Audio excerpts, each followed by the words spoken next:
Welcome to the Blind Spot. My name is Ian J. Peterson.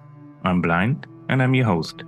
I'm really excited that we are already but we're in the second episode of Haunted Spots in the USA, which is a really nice and interesting series. I really love to talk about ghosts and all those places. For all of you guys who listened last week, welcome back. For all of you which are new to this channel, welcome to the Blind Spot and to the series Haunted Spots in the USA. If you can or if you feel it in your heart, please, all of you subscribe to my channel, subscribe to the podcast, subscribe to YouTube. You can follow me on Instagram and Twitter. So if you have a minute and you want to help me out here, please do so. Now let's get into this episode. This episode is about the Bonaventure Cemetery in Savannah. Yeah, we're still in Savannah, Georgia. It's a beautiful place. Let's get it started. I have a few things which I have to get read out by my wife today, because I'll try to do it with my text-to-voice software. But my text-to-voice software, the output of it, the voice quality sounds like an ancient typewriter wrapped in tinfoil and kicked down a basement stair. So I'm using my wife, so you will hear my wife's voice within and without the podcast. The Bonaventure Cemetery, which this episode is all about, is a cemetery since 1846. It was originally called the Evergreen Cemetery. The Evergreen Cemetery was designed like a Victorian, more park-like cemetery. So you would see at the weekends or whenever there was time, some families going there, having picnics and enjoying the time with the deceased, with like maybe grandma, grandpa, just sitting close to the tombs or the grave sites and just enjoying a little bit of good time with their old folks, which I think is a really nice thing, because I don't know what you think about cemeteries or graveyards. They don't have to be a sad, tragic place where you just go on certain days to change the flowers or to water the flowers or just go for certain holidays. Those people are still, the dead people are still parts of our family. And in other traditions, you have the deads at home, either burned to ashes and then kept in an urn sitting on the mantelpiece. I was in a pub in Scotland where they have urns of the locals, of the regulars of the bar, just behind the counter. I don't know if they still have it, if it's still legit, but back in the days when I traveled, they had urns and the urns had names on it. And every evening they would ring a big bell inside the pub, and everybody would have a drink on the dead, just to remember them, which is nice. I would love even when I'm dead and that somebody would come and visit me and maybe share a drink with me. The Evergreen Cemetery was purchased by Savannah in 1907 and from then on used as a public cemetery. It's roughly, I find different numbers here. On one page it says it's 103 acres. On another page it says 160 acres. So it's somewhere in between. Pretty big, pretty beautiful. You see, there's some rumors about Bonaventure Cemetery. So as I would say, as most of the cemeteries back in the days, that people have been buried alive. Not because you want to get rid of your loved one or get rid of your wife or your husband, just bury him and say, well, he died. I'm so sorry. Back in the days, the medical system or the medical wisdom knowledge was not as it is today. So if you would be a patient in the hospital and you would be in a coma, or you would have a very low heartbeat or a very low pulse, and the doctors couldn't really decide what's happening, you most likely would be declared dead and would be buried alive. So you would just wake up down in the tomb and thinking, hey, wait a minute, I'm not dead yet. But by medical mistake, you could have easily been buried. It didn't happen a lot. It happened on rare occasions, but it happened. And if you want evidence for that fact, it is that back in the days when grave robbers opened tombs just to look for jewels or look for gold or whatever necklaces, valuables a dead person would have, they would find scratch marks within the coffins at the lids, to state or just to see that somebody actually was buried alive and tried to claw himself or herself out of the tomb and obviously didn't succeed and then suffocated and died. Although rumors would also coming and saying, people would say back then that could have been vampires which tried to raise again and haunt the people in the city. But I think it's more or less like people have been buried a little bit too fast and haven't been dead. And to prevent that somebody which was buried and it's might as well dead or not dead, they would back in the days then drill a little hole in the coffin, put a string to it, put the string onto the hands or feet of the just lately deceased person. At the other end of the string, just on above the ground, there would be a stick with a little bell or a little contraption with a little bell attached. So if you find yourself in the pickle waking up while not being dead and you start to panic, you would hear the bell ringing. And then hopefully some of your family members or some employee of the graveyard would just come and try to dig you out as soon as possible or as fast as possible. And I think that's also where the term comes, a bell ringer. The term of bell ringing, you're dead, you're ringing the bell and hope that somebody's there with a shovel to get you out. You also could say the term saved by the bell is coming from it, because if you got dug out and you live to see the world for another day or two or for longer, you would be saved by the bell because somebody heard it and then just shoveled you out of it.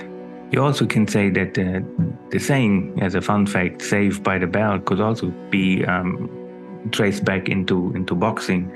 That means if somebody was there in a boxing match and then barely made it to the end of the round and before collapsing in the ring, and the bell of the round would go off, so he would be just saved by the bell and he could maybe find another round. That could be saved by the bell as well, but I found that interesting. Maybe you have any other insight on what it means by saved by the bell. If you want, just send me an email or send me a message. It would be really interesting to read your thoughts about it.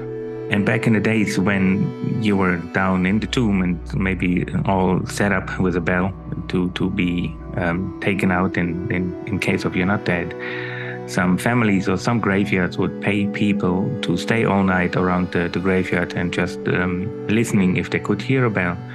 And that's also where the saying is coming from, graveyard shift. When you work overnight, you pick the graveyard shift. Back in the days, you had to shovel out the nearly deceased, or almost deceased, or hopefully dead, and leave them down below. Or you pick the graveyard shift nowadays in one of your companies. Maybe you work in a grocery shop, which is 24/7, or you work like me. I did the graveyard shift many times back then in the hotels at the reception, which was not one of my favorite shifts. Pretty boring. Another way to make sure that the person you bury, grandma, grandpa, or whoever out of your family is really dead, you could hold a wake like they do it in Ireland. You have the person then back in your house, in your living room, kitchen, wherever you have space, in the coffin, lid open or closed, and get family members around, have a little party, having a few drinks, shots, remembering the person who just died. Maybe you say something nice about the person if you can. And then just wait for a few days with the person dead in your house before you really bury it, just to make sure the person is alive and doesn't have to be brought back onto the surface. Another fact I found about people being buried alive was during the pandemics, during the yellow fever or other pandemics, when we had those mass graves because the city couldn't cope with the amount of dead people. So they would just open a big pit, taking people which supposed to be dead, wrap them in linen, throw them down into the pit, throw some quick lime on it to dissolve, the bodies faster. And I read of stories back in the days, not only about Bonaventure Cemetery, also other cemeteries, that then people woke up in the pit, covered by dead bodies, start screaming, yelling. They were taken out of the pit to live another day. There are stories out there where people were just saved, brought back into the hospital, only to die a day or two after, and were thrown back into the pit. You see, there's also the saying about dead ringer. You know, the word dead ringer. It is a person which looks like somebody very close into your family, like almost a twin or so. This saying comes also back from the days when somebody was dead, got taken out of the grave because he was still alive, and came back. And so they would call those people too, he is a dead ringer. You look like the person, your brother, your sister, your mom, whoever died, but obviously being in the tomb and maybe not looking as fresh as usual. So that's where the term comes, dead ringer. Some beer stop, all the dusty facts here. The Bonaventure Cemetery also plays a role during the Revolutionary War, or other wars and battles they had around back in the days. And during the Revolutionary War, some of the troops were camped inside the acres of Bonaventure Cemetery. So the soldiers up there had not much to do. So some of them found it funny to carve or to alter the tombstones, especially the years or the dates of the years when you were born or when you died. So you can find those tombstones where you then see that somebody died was over 1,000 years old or was born way earlier than he should be. Or they would also alter a little bit of family names and had their fun with it. I mean, it's a kind of a disgrace to do that to a tombstone.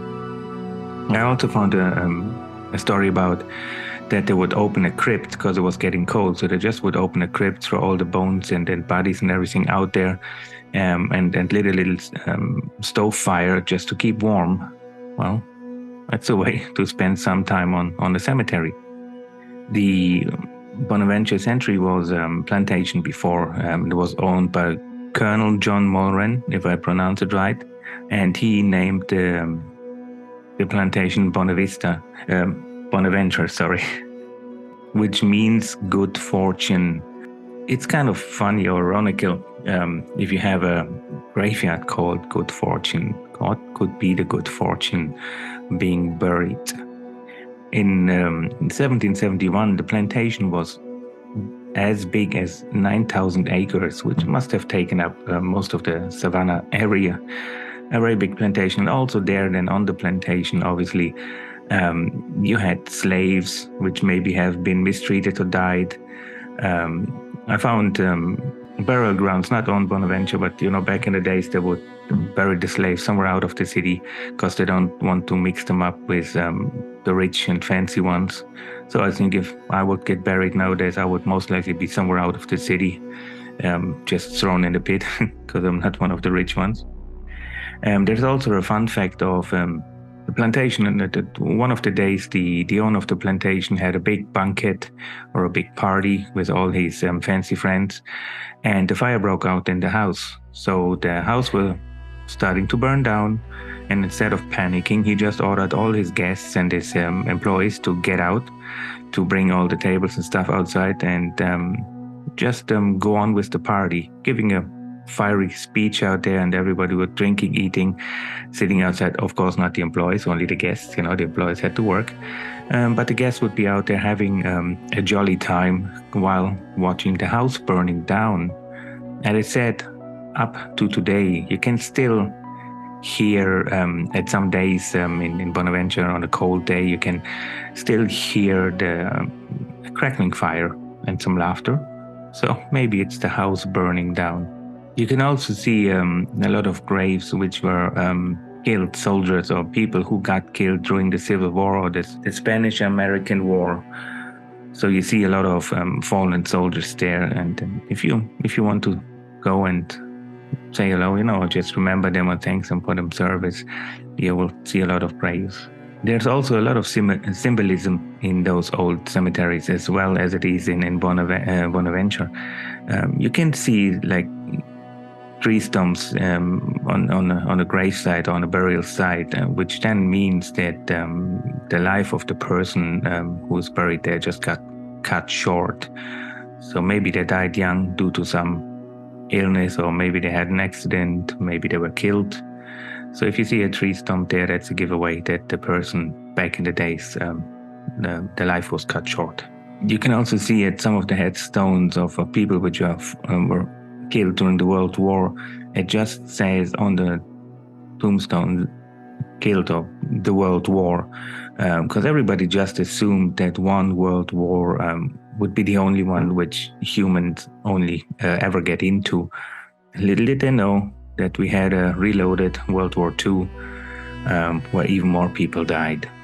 There's also statues around the cemetery representing the 7 virtues. If you don't know what the 7 virtues are, I will just read them out here for you.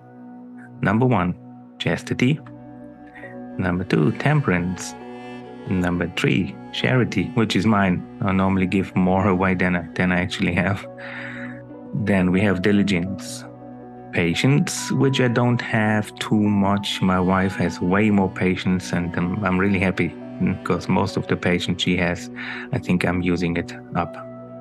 Kindness, another virtue, which is really nice. Guys, be more kind to each other, to your neighbors, to your co-workers, or maybe to the bus driver. Just be kind.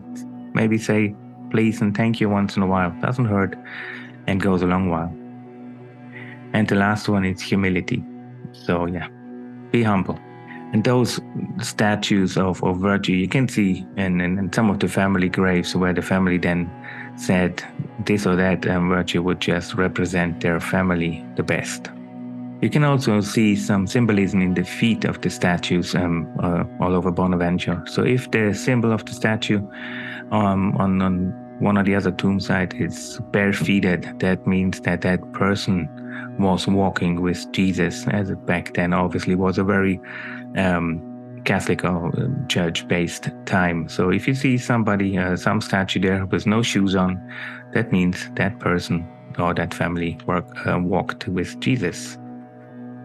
On the other hand, obviously, if you see statues with shoes on, that means they're not walking with Jesus. So maybe they were not believing in church and God and all of this. And if you see a statue of an angel on any burial site, that would then tell you that that person was welcomed into heaven and into the afterlife. You can also see some grave markers in the form of a cradle. That's a giveaway that a young child died and was buried there. The mortality rate in the 1800s was way higher than it is nowadays. Back in the days, only 54% of all newborns will make it or would make it up to their 5th birthday. The rest died before. This is horrible. Half of the kids never saw their 5th birthday or had to go to school. There's another one for all your wealthy people. If you go to Bonaventure and you see the dates on the tombstones being raised rather than just carved in, it's a giveaway that that person or that family had some wealth and want to show off. You can also see some obelisks around Bonaventure, which are pretty stunning. And it was obviously a sign of wealth. So, you know, if you have money, you build a big obelisk just to show off we have money, status symbol. Then it became kind of a competition, a contest, and let's show off now. Our neighbors, the obelisk is 30 foot tall, so we have to be taller because we're more wealthy. We have to show it off. So the tallest built obelisk on Bonaventure was 55 feet tall or high. After this tall obelisk, they were just putting a cap on it and saying, okay, if you want to build an obelisk on your grave or on your tomb site, it can't be higher than 5 feet. So just be fair. You know, it's not a show-off competition here. It's a cemetery. Guys, and now if you ever went to Bonaventure Cemetery, there's a few famous graves, a few famous people which were buried there, and I will just pick out a few now and talk about them a little bit. One of the most famous, I would say, is the burial site or the tomb of Gracie Watson on Bonaventure. She only got, and she died before she turned 6. So she died a few days before Easter and was buried there by their parents. Gracie's parents managed the prestigious or the really fine Pulaski Hotel in Savannah. And it was saying back in the days when she was younger, she was really loved by all the guests and employees because she was always running around in the hotel, singing, humming, playing, and it make everybody just smile to see that little girl. And her life was cut short.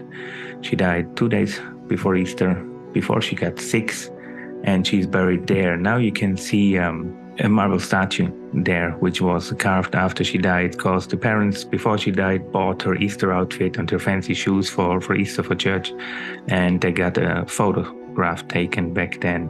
She died in 1889 of pneumonia. The parents were obviously sad when Gracie died, and since they had the photo, they gave it to the famous sculptor John Waltz, which did many other statues in around Bonaventure and in Savannah. And he carved a marble statue for her, very particular. You know, if you see it, it's a stunning little sculpture. You can see her dress, her shoes, and all the details going into it. Nowadays, there is an iron gate and a fence around the tomb, because many people were just coming and trying to take photos with it or touch the sculpture. And it was just wearing of the sculpture. So now you have a gate which is always locked, and tourists go in there to see little Gracie Watkins, and they leave the presents behind. They leave little toys, they leave little trinkets, they leave coins there to cheer her up in the afterlife. And it is said, this is rumored, if those toys or trinkets get removed, the statue of Gracie Watkins is starting to weep or is crying blood. So I haven't seen it. Maybe one day I will go and have a look. It's also saying that the statue is warm by the touch. So if you touch the statue, you will feel some warmth. But it could also be related to that marble keeps the heat of the sun obviously longer than you would expect it. And when you see the statue, you can also see some ivory climbing up towards heaven, and she is looking up into the sky. So I hope she has a good life, because after the hotel was closed and then turned into a coffee or cafe, and afterwards it was turned into a branch of the regional bank. Also, patrons of the bank would say they could still hear little Gracie running around the hallways in the bank and then giggling and laughing and playing. She can also be seen on the graveyard.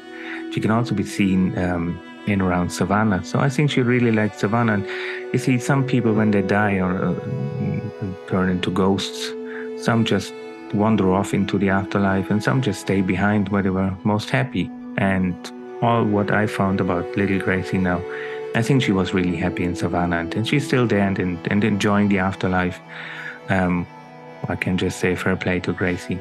There's another rumor about Bonaventure Cemetery, and it's rumored that when the sun goes down, you can hear faint cries of babies and laughter of kids playing around. I think that's related to the fact that it's a cemetery and people dying, staying maybe behind. And what does a baby do? It cries, you know. So if you're out there in December once in sunset, just hear out if you can hear the baby cries. Baby crying, if you can hear kids playing, or maybe you see also little Gracie walking by. Say hello, be nice. The sculptor John Waltz, who built a lot of statues for rich families for Bonaventure Cemetery, when he died, he only had a simple wooden cross with his name on it. And just recently, the Bonaventure Historical Society commissioned a sculpture in his honor to place it there. Now, guys, we're talking about Johnny Mercer. Johnny Mercer, I will tell you about him in a bit. He's one of the most famous residents in Savannah, and obviously now in Bonaventure, because he was buried in Bonaventure. He was born in Savannah in 1909, and he became a very famous musician, songwriter. And Johnny Mercer, he moved to New York, where he joined Paul Whiteman's orchestra. He wrote music for Broadway, the musicals at Broadway. Obviously, he wrote also a lot of songs and music for big motion picture productions. Johnny Mercer produced many of the bigger hits in the 1930s up to the 1960s. I think everybody heard of the song Moon River, which was from the movie Breakfast at Tiffany's. So he wrote that one, guys. He had other big hits. I don't know if you know them. I'll just read out a few here for you guys. One is called I'm an Old Cow Hand from the Rio Grande. Jeepers Creepers. I think everybody knows Jeepers Creepers, that's for sure. Another song is Hooray for Hollywood. And You Must Have Been a Beautiful Baby. He also won 4 Academy Awards for the Best Original Song, so this guy was really busy. So in 1942, he co-founded Capitol Records. It was the first West Coast recording label, big label. And they also became the US record label of the Beatles. So he did well in life. In 1976, then he died of a brain tumor in Bel Air, California. And after he died, his body was transported all across country, and he was laid down for rest in Bonaventure Cemetery. So if you go by there, you can see his tomb. He was buried in the family tomb, so you can see on many of the gravestones of the family members lines of his lyrics. On his wife's ginger tombstone, you can also see engraved, "You must have been a beautiful baby." There is also a book, and there was also a book written, Midnight in the Garden of Good and Evil. It was also turned into a big movie production after. And in this movie production, or in this book, you can also read the name Mercer. So thanks or no thanks to the success of the book Midnight in the Garden of Good and Evil, or the movie after, many more tourists would flock to Bonaventure, which fame brings with it. So due to that fact, if you don't know the book, on the book cover there is a statue of they call it a little bird girl, and she's holding her hands out and feeding birds to the left and to the right. This statue then afterwards, after a while, had to removed into a museum, because the owners of the people who commissioned the statue were just afraid that it would be destroyed after a few years, because some tourists, some visitors, some film or book lovers started chipping away bits and pieces from the base of the statue just as souvenirs. So instead of letting it there for ruin, the owners of the statue, or the donors of the statue, would then just hand it over into the museum. So if you want to see the little bird girl statue, you can see it in Savannah's Telfair Academy Museum.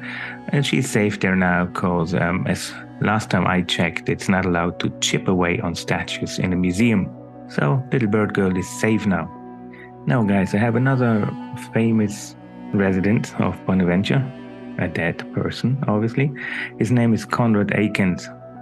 He was also mentioned in the book Midnight in the Garden of Good and Evil. His name, and he plays the poet, or he is the poet laureate in this book. And the Conrad Aiken was a victim of double suicide. So his father, back in the days, for whatever reason, couldn't handle life anymore, and he shot his mother and then shot himself. So Conrad grew up as an orphan. Conrad Aiken was born in Savannah in 1889.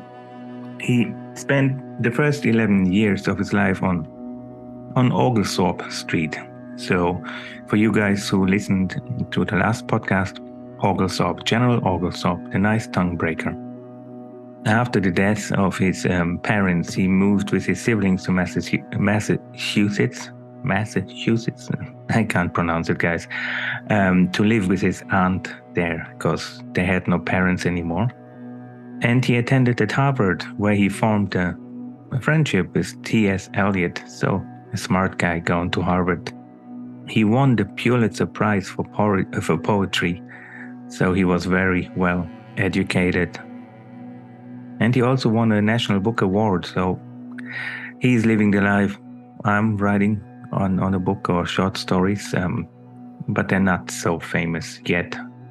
So he lived the first 11 years on Oglethorpe Street, and when he turned to age, with 73, he moved back to Oglethorpe Street to Savannah, and he just lived right beside the house where he grew up, In a fun fact, he lived his first 11 years on Oglethorpe Street and his last 11 years. Both of his parents were buried in Bonaventure, and he commissioned a bench, stone bench there at the gravesite, where he often would go and sit on the bench and sip on a few martinis. You will find an inscription on the bench which says Cosmos Mariner, destination unknown. Sorry for that. So how does it come to this inscription? While he was sitting there on the bench and zipping for martinis, he would see once a vessel called the Cosmos Mariner sailing by. And as he was curious about many things in life, he went then to the newspaper records to see where this boat would go, and it said destination unknown.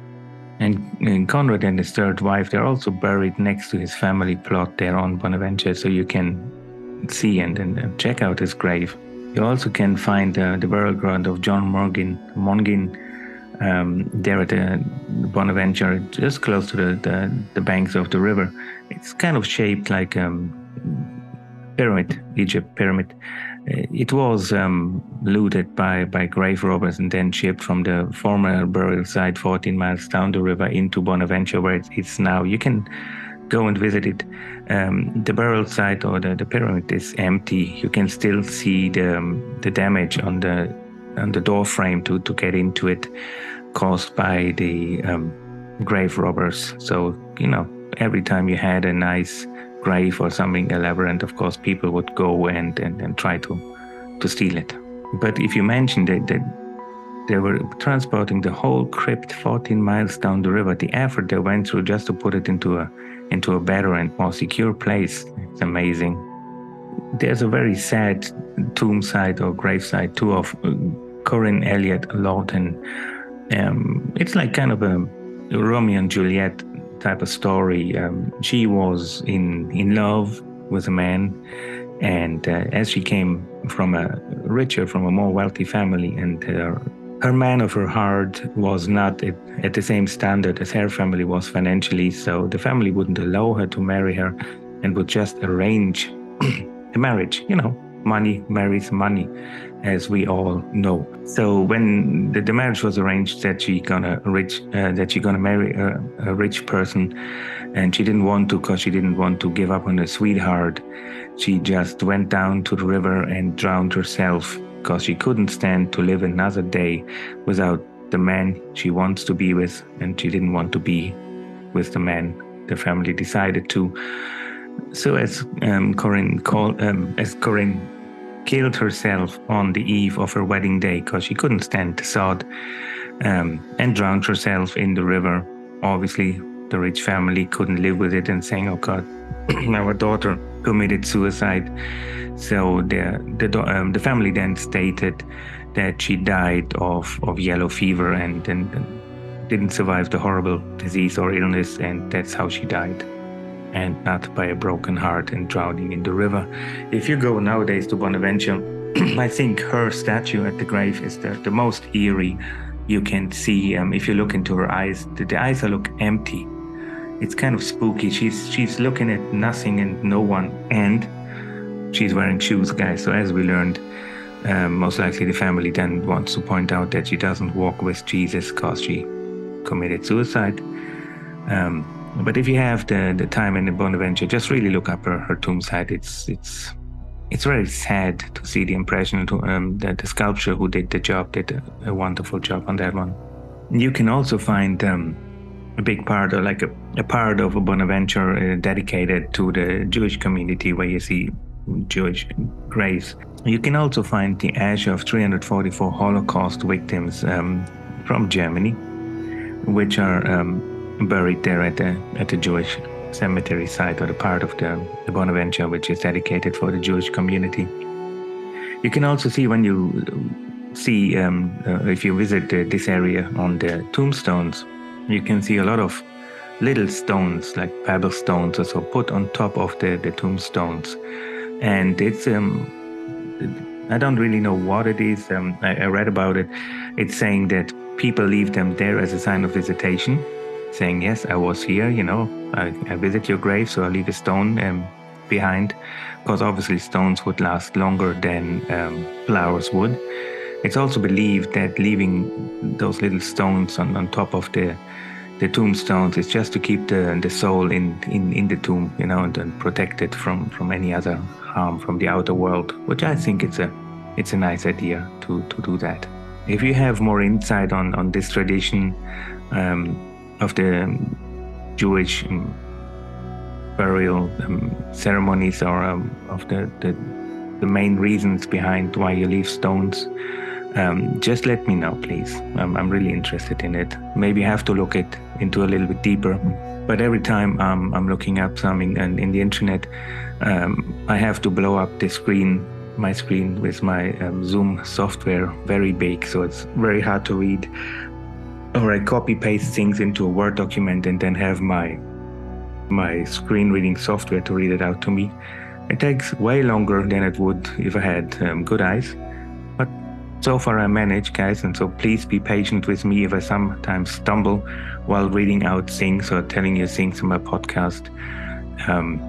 But I try to be correct, and if I get some names wrong, or if I get some dates or years wrong, please don't shoot me. There's also something you can clarify for me.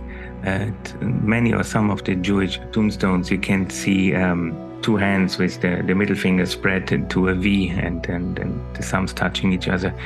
I read that it's a Jewish tradition during sermons, during sermons or services, or at the end of Jewish services, and it looks like the Mr. Spock hands. I can't do it. I mean, if you see me on YouTube now, I'm trying. I can't do it. My wife can do it, because my wife can do everything better than me, but I can't do it. The gesture of live long and prosper. It's supposed to be that Leonard Nimoy, the actor of Mr. Spock, which was a Jew, used this in Star Trek. So I don't want to get a shitstorm here, please, guys. So if there is truth behind it, please let me know. You can contact me via email, theblindspot1667. You can contact me on Instagram. You can also check my link tree, theblindspot1667, and then you can find me on Facebook, Instagram, Twitter. But the easiest way would be an email, or you can also on my link tree leave me a voice message. So just get in touch with me, guys, and enlighten me. Another tomb or grave you can find is of John Muir. So he wrote in the book 1,000-Mile Walk Through the Gulf. While John Muir was on his hike or trek, the 1,000 miles, because he wanted to go from coast to coast, and he's also called the father of the national parks. So he wanted really to travel through America, see the beauty, write about the beauty of America back in the days, and show people in his book what is really out there, which is really, or what's really worth to be preserved. And if you ask me, I think all of nature is just worth to be preserved. And while he was traveling, he came by Bonaventure and slept on the graves. He spent a few nights on Bonaventure, saying that it was the cheapest and the most likely safest accommodation he could find. It is also said that he maybe was waiting for somebody to give him a lift for the part of his journey, so he doesn't have to walk all of it. So he spent a few days there. When he was 29, he walked the 1,000 miles. So he started at his home in Indiana and walked to the Gulf of Mexico and Florida. I know some friends in America which can't even walk to the letterbox. And he made 1,000 miles down there. So maybe he could be a good example for us to shape up. We don't have to walk the 1,000 miles, but maybe we all should walk a little bit longer or further, including me, working from home during COVID and after COVID, and most likely for good now because my vision is really going bad. We should all walk a little bit more. So if you want to read this book, you will find a chapter of Bonaventure which is called Camping on the Tombs. So if I can get an audible copy of it, I will for sure read it, which is another downside. There's so many books I want to read, but I can't read the printed text anymore. So I really love Audible, to read everything on Audible, but they don't have all the books I want yet. Maybe in the future. He refers to Bonaventure as a place, and there is something really nicely written about it. a saying of him, or a little quote of him, which my wife will read for you guys, and just listen to it. So beautiful that almost any sensible person would choose to dwell here with the dead rather than with the lazy, disorderly living. Also, I don't know if you have seen Bonaventure, if you check on YouTube, you will see a few photos, or if you just Google Bonaventure Cemetery, they have a lot of old, really, really old oak trees, live oak trees. And those oak trees are covered with Spanish moss and little flowers growing on them. It's a microcosmos, those trees, and they're really beautiful. And he also wrote something about those live oaks. And my beautiful wife, which has no moss growing on her, will read it out for you guys now. So enjoy. The most conspicuous glory of Bonaventure is its noble avenue of live oaks. They are the most magnificent planted trees I have ever seen, about 50 feet high and perhaps 3 or 4 feet in diameter, with broad spreading leafy heads. The main branches reach out horizontally until they come together over the driveway, embowering throughout its entire length, while each branch is adorned like a garden with ferns, flowers, grasses, and dwarf palmettos. You can also see on Bonaventure Cemetery back into the Victorian times when people were hanging out at the graveyard with their families, so they were taking a carriage ride through the streets of the graveyard. The more rich people, they also like to have a little bit of luxury there. And it's estimated that that under Bonaventure you can find up to a dozen of grotto chapels, which would be a chapel underground, obviously. So you would have a hidden staircase to go down there, and you would have up to 6 pews there where you can then just pray. You could have they would have a platform for the priester or for the preacher to come by and hold sermons there for funerals or just for whatever occasion they would use the little chapels. They also had some basic plumbing so they could get fresh drinking water down there. And some of the chapels are as big as that they could keep 12 coffins or urns down there. And the tradition was that the family would use this for all the funerals and until the last family member died. And when the last family member died and they had all the bodies in there, they had all the coffins, caskets, urns, belongings, whatever they wanted to keep in this chapel, then that chapel, grotto chapel, was sealed. Some of them put a stone slab or concrete slab on top of them to block the exit and to block the entrance, or to make it hard for grave robbers to get in. So you would see on Bonaventure some of those huge stone slabs, concrete slabs, with some tombstones on top of it. So might as well, there could be a chapel underneath. Some other families just put dirt, soil, and grass on it to disguise it for the grave robbers. See, that's the problem, guys, when you're rich. You always have to think also in the afterlife. You could get robbed. If somebody would break into my apartment, my wife's and our apartment, we don't have much. I have a microphone, a very old 12-year-old Dell computer where I'm reading off, and I'm using my wife's high-tech Apple MacBook, which I'm really grateful that she let to use it. So that's all we have. Otherwise, everything we have just fits in a few luggages and we can move on.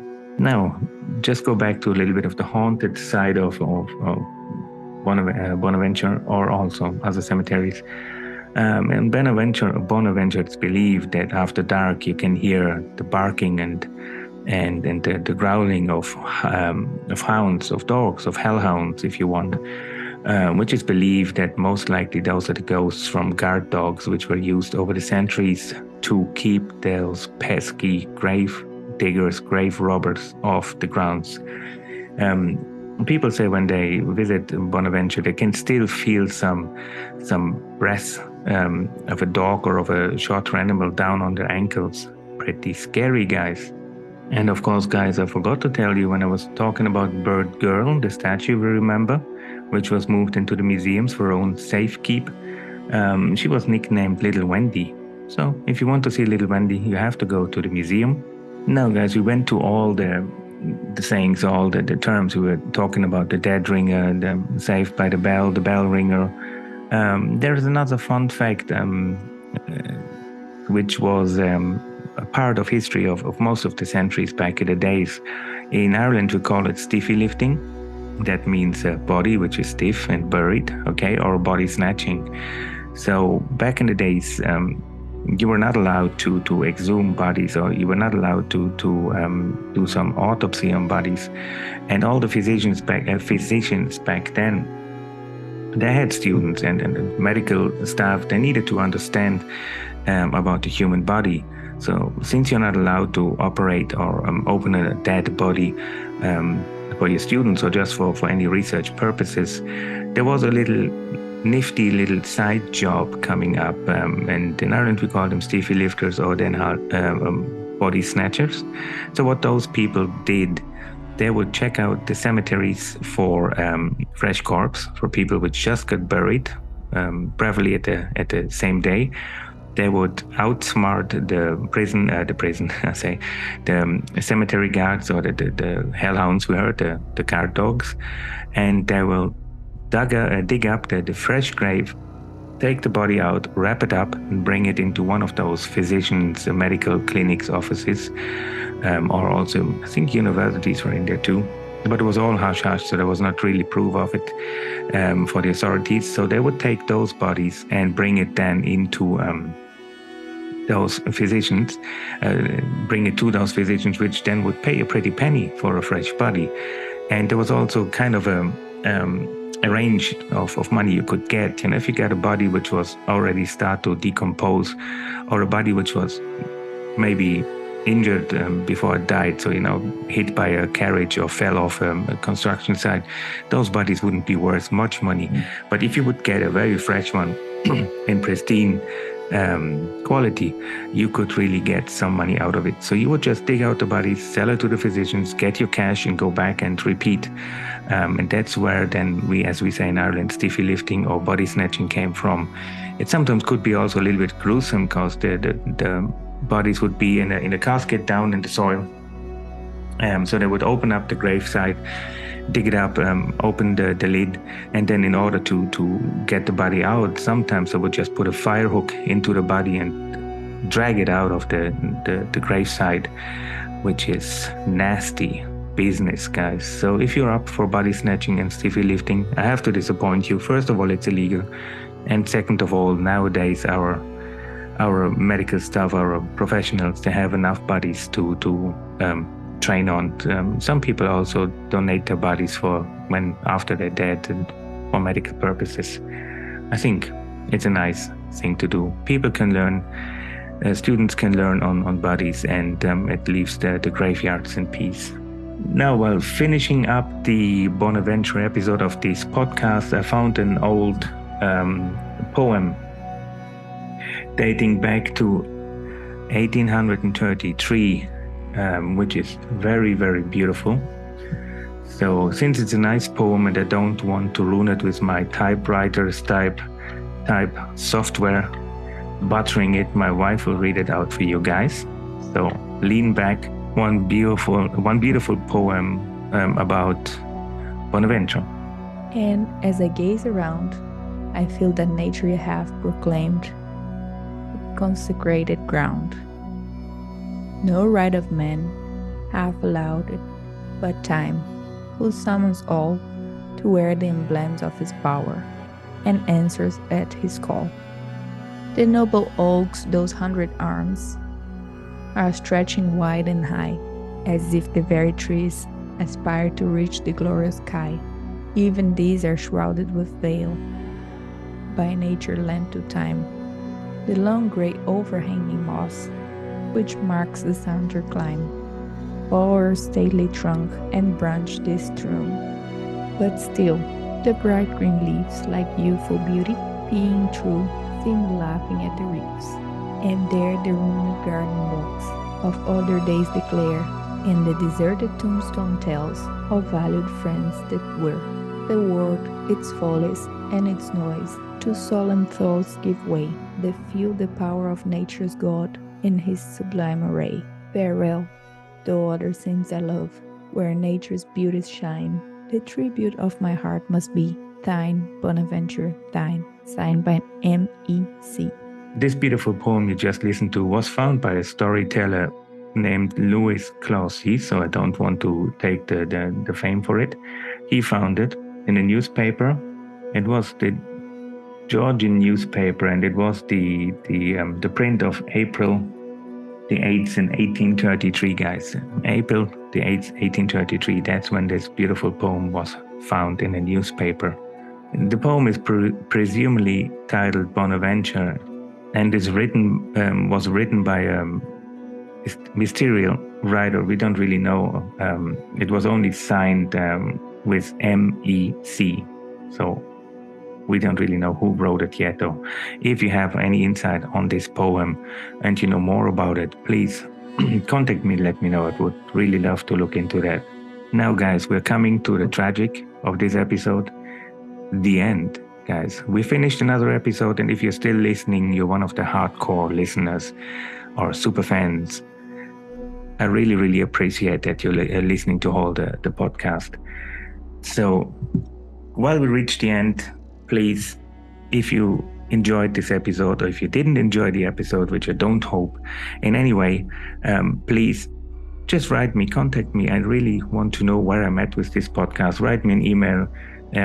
You can visit me on Facebook, Instagram, Twitter. As I said, you can see me on YouTube. You can leave a comment on YouTube, and please, please, please subscribe to YouTube and Instagram and Twitter, so you will always see what I'm up to. I have on Twitter and Facebook and Instagram, I have almost daily posts about my life. I'm also thinking of making episodes about how it is to live as a blind person. So if you have any questions to that, please let me know as well, guys. And don't forget to rate the podcast on wherever platform you're listening it. Spotify and Apple, I think they let you rate it with a star system or so. So if you can, please rate it, subscribe to it. And if you can, leave a review. It helps with the algorithm on those platforms. I'm not sure if I'll be able to answer those comments. As I said, just use the normal channels. I'm always calling out here for you guys. So that was it, guys. That was it for this episode. And I'm sad to say, but I will have to say it. See you all again soon when we walk with the ghosts again.